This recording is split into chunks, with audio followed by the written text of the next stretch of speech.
General साहब, ठीक है, गयूर साहब, जनरल साहब मैं आपके पास आ रहा हूँ। जो बात संजीव सर कह रहे हैं वो कितनी तार्किक बात है सर, और ईरान के लिहाज से पर्सपेक्टिव में आप कैसे देखते हैं उसको? देखिए, बिल्कुल अमित, बिल्कुल पूरी तरह से मैं उनके साथ सहमत हूँ, संजीव साहब के साथ। इसकी मैं वजह बताता हूँ। देखिए, राइट। जब आपका सोच इतना ये है, ये डिल्यूजन है, और ये मैं बताना चाहता हूं कि ईरान को और वहां के लोगों को इस बात का पता होना चाहिए। ये कहने की बात है, मैं भी इस बात को मानता हूं, गिदड़ और शेर और ये और वो, इस बात को आप एक तरफ रखिए। मैं ये कहना चाह रहा हूं कि आप अपने आने वाली जनरेशन्स को क्या दे करके जा रहे हैं, ये भी सोचने की आवश्यकता है। एक बात बिल्कुल साफ और क्लियर है कि अमेरिका के साथ कोई मिलिट्री कंपैरिजन नहीं है। अमेरिका और इसराइल की जो कंबाइंड ताकत है, उसके सामने कोई मिलिट्री कंपैरिजन नहीं है। ये बात आप मान लीजिए। कितना जबरदस्त नुकसान हुआ है ईरान में, ये आपको पता होना चाहिए। मैं ये और उसके अलावा जो आने वाले समय में वहां पर परिस्थिति होने वाली है, आप मुझे बता दें $1 की रियाल में क्या कीमत है आज की तारीख में? 18 से 20 लाख रियाल। कोई करेंसी का पूरा पतन हो चुका है। वहां लोगों को आप देखिए जनवरी में क्या हुआ था। तो ये वहां के लोगों को भी समझने की आवश्यकता है कि क्या ये चीज ठीक है। क्या ये वही ईरान है जिसने सबसे पहले जाकर के इजराइल को मान्यता दी थी, और आज वो कहता है कि इजराइल को और इजराइल के रहने वाले लोगों को धरती पर रहने का हक नहीं है? ये कौन निर्णय करेगा? ये कैसे ईरान निर्णय कर सकता है? आप इस बात को भी जस्टिफाई करिए कि जो ईरान के प्रॉक्सीज हैं, जो एक्चुअल वर्ड प्रॉक्सीज होता है उसको कहते हैं हमस, हूथी, हिजबुल्ला, और 12-13 प्रॉक्सीज हैं ईरान के, जो कि पूरे पश्चिम एशिया में अस्थिरता फैलाने के लिए मेरे आकलन में वो रिस्पॉन्सिबल है। उसको फिर एक बार के लिए हम छोड़ देते हैं। देखिए, बिल्कुल सही बात है कि कौन गिड़गिड़ा रहा था, कौन किससे क्या मांग रहा था, ये कुछ सोचने की आवश्यकता नहीं है। अगर ये गिड़गिड़ा रहे होते अमेरिका वाले, तो ऐसे आकर के उन्होंने 80 और 90, 170 जगह पर हमला नहीं किया हुआ था, और 100 जगह आज और होगा, आप देखिएगा। ये दूसरी बात ये है कि इसमें एक जो रोल जिसको मैं कहना चाहूंगा कि जो पाकिस्तान का रोल रहा है, उसने सब्ज बाग दोनों तरफ दिखाए। और जो मेमोरेंडम ऑफ अंडरस्टैंडिंग था, उसका एक इंटरप्रिटेशन, एक अंडरस्टैंडिंग अमेरिका के लिए बनाई, एक अंडरस्टैंडिंग, एक एक सब्ज बाग उन्होंने ईरान को दिखाया, और उसकी वजह से कहीं ना कहीं वो मेमोरेंडम आया। उनको मुझे लगता है, आप मुझे बताएं कि किस मानक पे आप कह सकते हैं कि अमेरिका गिड़गिड़ा रहा है या पीछे है?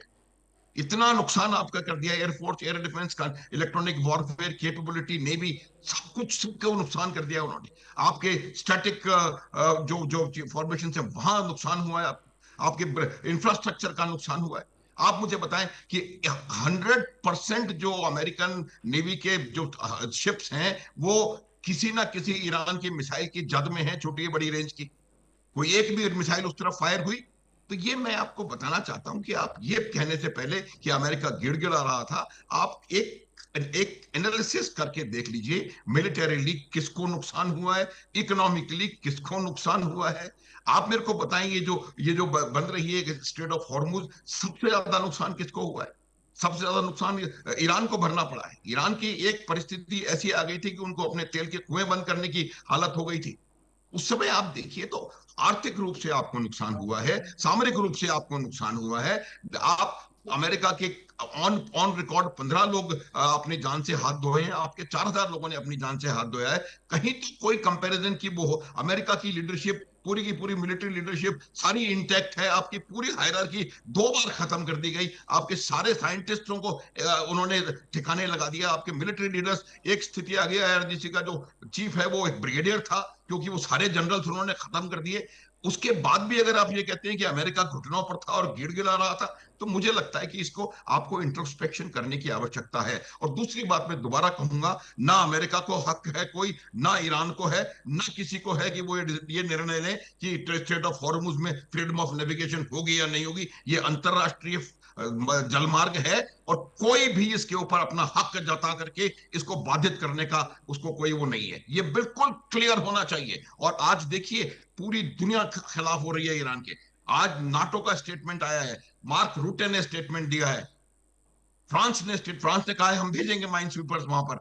जो इंग्लैंड की वहां पर नेवी आने को तैयार खड़ी है। तो ये तमाम चीजें सोचने की, रैशनली आपको सोचने की आवश्यकता है। कि किसी को वो समझना पड़ेगा कि किसको नुकसान हो रहा है। इतना बेहतरीन मौका था, जो 47 साल के जो सैंक्शंस आपके ऊपर लगे हुए थे, वो सारे सैंक्शंस हटाए जा रहे थे। उसके अलावा आपको $300 बिलियन देने का प्रयास किया जा रहा था। आपके $24 बिलियन जो फ्रोजन है उनको अनफ्रीज किया जाना था। ये सब होता अगर अगर चीजें सही स्थान से जाती। तो मेरा ये मानना है कि एक बहुत अच्छी अपॉर्चुनिटी थी, जो कि शांति की स्थापना भी कर सकती थी।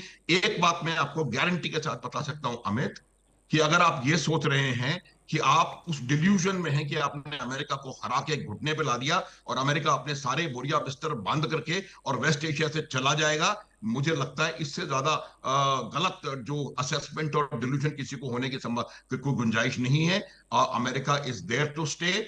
Israel is a reality. Israel को आप ये नहीं कह सकते कि आप यू डोंट एग्जिस्ट। आप जिस इसराइल को आपने, आपके पूर्वजों ने मान्यता दी है, जिस इसराइल के साथ आपके डायरेक्ट फ्लाइट्स थी, जिस इसराइल के साथ आपके मिलिट्री और इकोनॉमिक रिलेशंस थे, उस इसराइल की एग्जिस्टेंस पर अब आप सवाल उठा रहे हैं। तो मुझे लगता है कि इंट्रोस्पेक्शन करने की आपको आवश्यकता है। और ये बात, इस डिल्यूजन से बाहर निकलना पड़ेगा अमित। ये डिल्यूजन है कि आपने अमेरिका को जी, पछाड़ के उसको घुटनों पर ला के गिड़गिड़ाने पर मजबूर राइट। कर दिया। दिगंबर इस्लामपुरे साहब, मैं आपके पास आ रहा हूँ। जो जनरल साहब कह रहे हैं, ऐसे deep deep explanation and study जो उन्होंने इतने सालों में किया है डिफेंस का, आप कैसे देखते हैं जनरल साहब की बात को, दिगंबर साहब? अब इसमें मेरा अभी अमित जी, आप तो पता है, जैसे जनरल साहब बोले, श्रीवास्तव साहब बोले, अमेरिका का फायर पावर के लिए कंपेरिजन टू ईरान आप कंपेयर ही नहीं कर सकते। अमेरिका के पास अभी भी इतना फायर पावर, इतना मिलिट्री कैपेबिलिटी, इतना डिप्लोमेटिक कैपेबिलिटी अभी सारे है।